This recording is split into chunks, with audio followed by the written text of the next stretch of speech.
Would you believe that this area used to be bursting with life and color before it met my touch of Midas bow? Welcome, ladies and gentlemen of Minecraft, to another Minecraft tutorial slash showcase. This one might be a little more showcasey, because some of the mechanics of how this next thing work are kind of complex. But as always, mention something in the comments and I will definitely elaborate for you. Now, I'm really excited about what I'm showing you today, which is my Touch of Midas bow. And naturally it turns all the blocks in the area around where the arrow lands to gold and golden things. I will be demoing it on this land, so let's take a little tour. I've got a pleasant lava lake beside my normal water lake with my pet squid and a boat. I've got my different kinds of fences and my fence gate, my high-tech redstone circuitry, which definitely does not do nothing. And then I have my minecart track, as everyone must have a minecart track. My front lawn is a little overgrown. I haven't mowed it lately, but I have my cactus and my desert shrubs, my various flowers. I have a nice little well and my farm area where I keep all my animals. I have my different kinds of my glass panes here, my different doors, my colored glass panes and glass blocks, colored carpets, some different entity blocks such as my chest, anvil, enchantment table, and of course my piece of ender portal, because I can't do without that. And then, oh, there's cobwebs. It seems I haven't dusted in a while. I have some barrier blocks you'll see surrounding this command block so that no one can get to it. I have some ladders that goes up to this mini second floor here, that is, and this command block has nothing in it, but that's because it's invisible. Right. Down here is where I grow my mushrooms. So you'll see I have my red mushroom and my brown mushroom down there. And then in here is the guest room where I've got a guest staying. And he's hung up some paintings in his room and furnished it with a light. And so that, and we've got paintings around the house, but that pretty much concludes the tour of the property. Now let's see what the Touch of Midas bow can do with it. Let's start with the lava lake. We've got lava and fire, which turns to gold and no fire. So lava turns to gold, as does everything else. The fire is left alone, but naturally it doesn't stay lit long on gold blocks. Then we've got the water area with my squid. If I test this here, you'll notice my squid has been replaced with naught but a lonely pair of golden pants.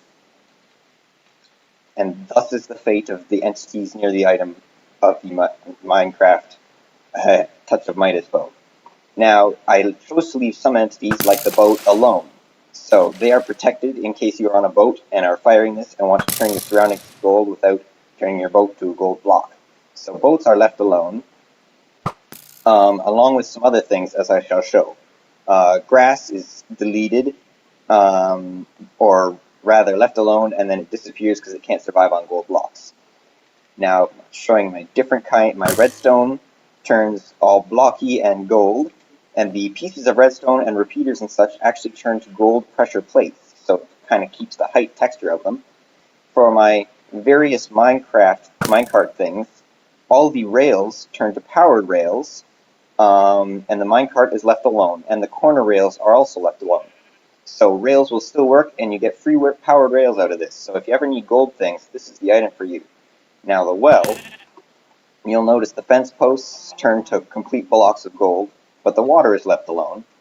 My cactus turned to gold. My flowers disappeared because they can't survive on the gold. However, they do temporarily turn to the yellow flower variant to match the rest of the decor, but then they die. Then, now for my animals, as you saw with the squid, any entities turn into a pair of golden pants and boots, because that's more golden.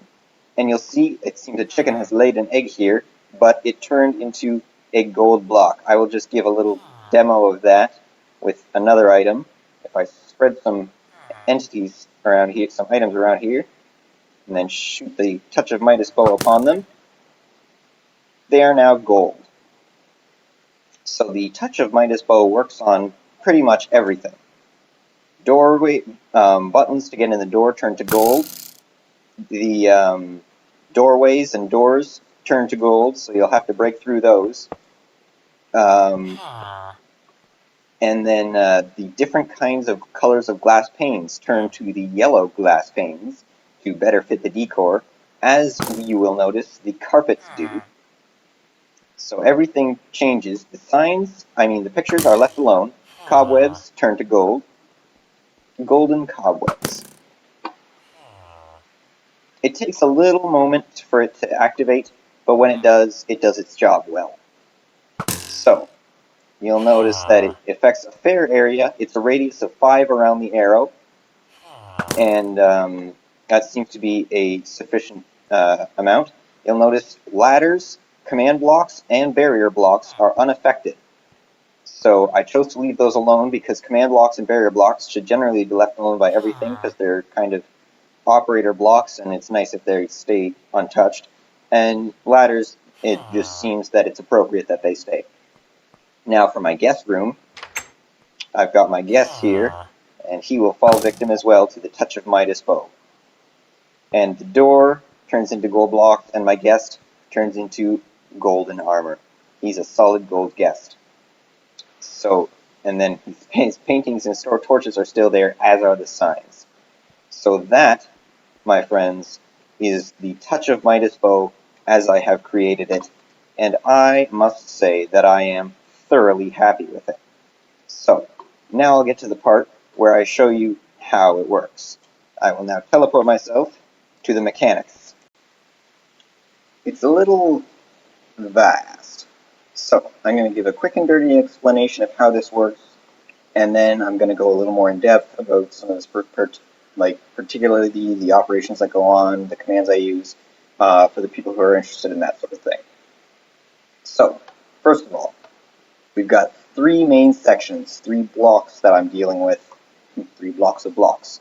So, the stone area is where the area around the arrow, where the arrow lands, gets cloned into. So that gets filled with wherever the arrow lands. Then, in my mechanics here, I fill all the air in that space with barrier blocks. Then, I have these test 4 blocks over here. And that's what these are.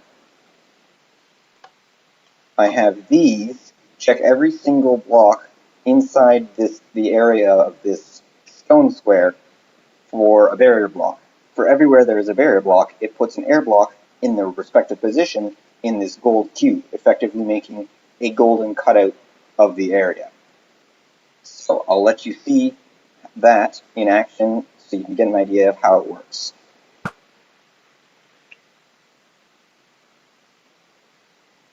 Alright, so there's one part I forgot to mention, that after we make the golden cutout, we go to this box. Now this box contains barrier blocks, and it might be a little hard to see, but they are arranged in the shape of the area around a sphere. So it's a sphere cut out of barrier blocks.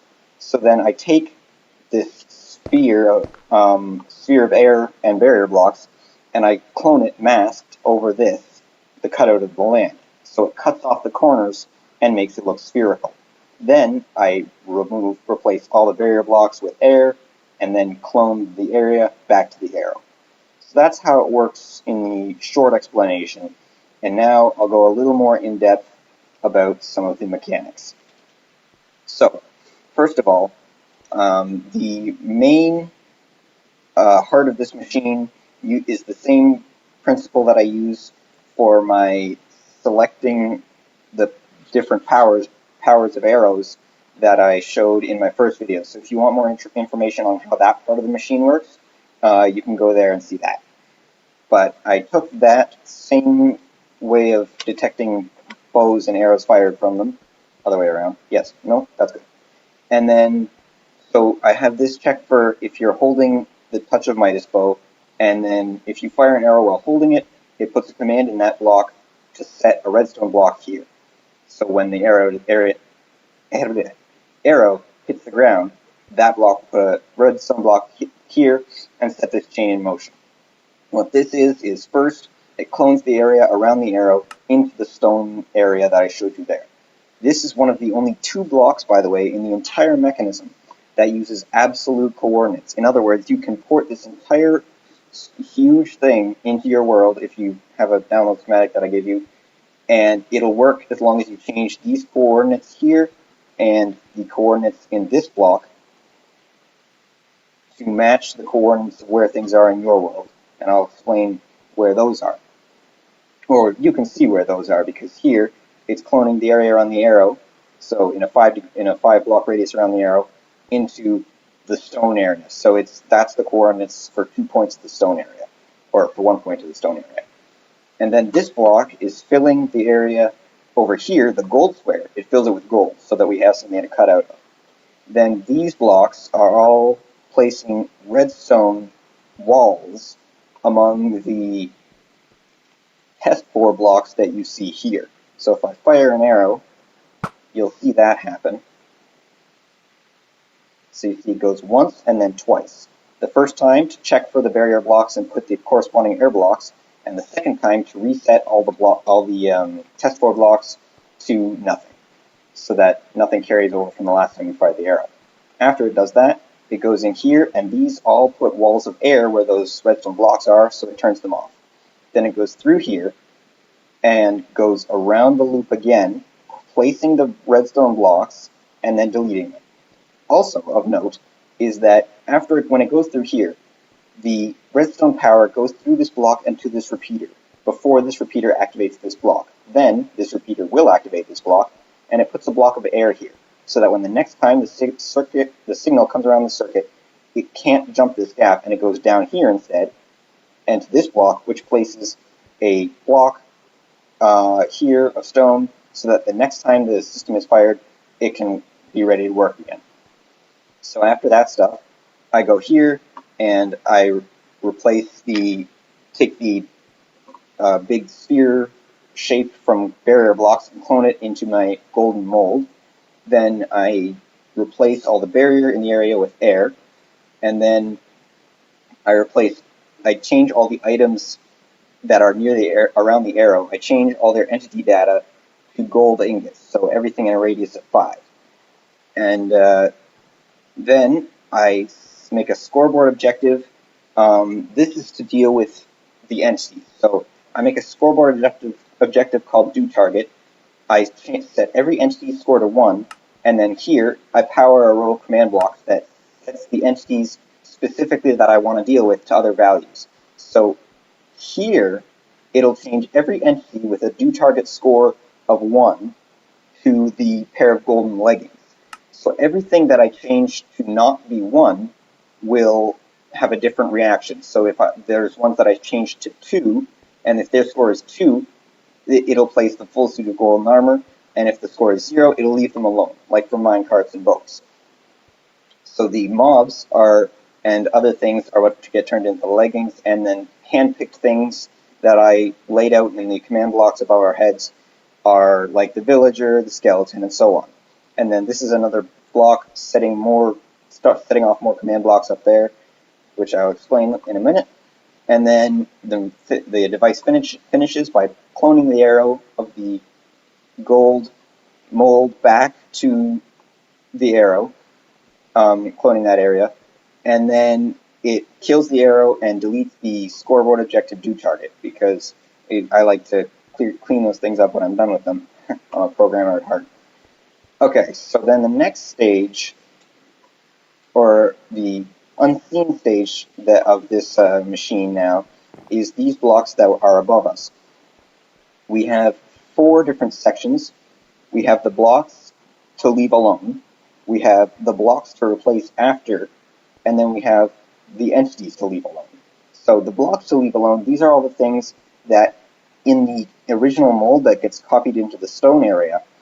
When that gets copied in, these delete all those blocks, like the standing signs, snow layers, mushrooms, so that they're left alone by the gold transformation.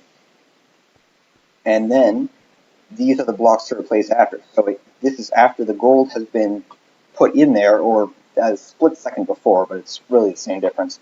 And it replaces things like glass with the yellow glass, the stone pressure plates with the gold pressure plates, And so that is what that does. I also have provisions for falling sand entities and prime TNT entities. They will be turned into gold blocks as well.